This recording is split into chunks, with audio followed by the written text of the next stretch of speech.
أنتم تعرفوا بأن الجزائر متميزة في اقتراحاتها، في خطط عملها، في برامجها إلى آخره.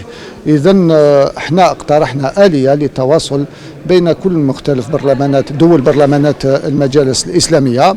على هذا الأساس تم اقتراح بعد التفكير والدراسة، تم اقتراح آلية للتواصل بين دول البرلمانات الإسلامية، ألا وهي منصة رقمية لتبادل المعلومات وتبادل الخبرات وتبادل الوثائق إلى آخره، وتكون عبارة عن منصة تجمع كل معلومات دول المجالس الإسلامية.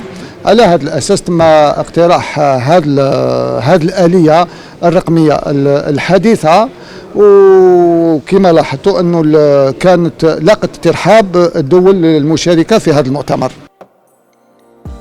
هذا البرنامج برعاية شركة بروتيليس لمواد التجميل. بروتيليس، الجمال للكل.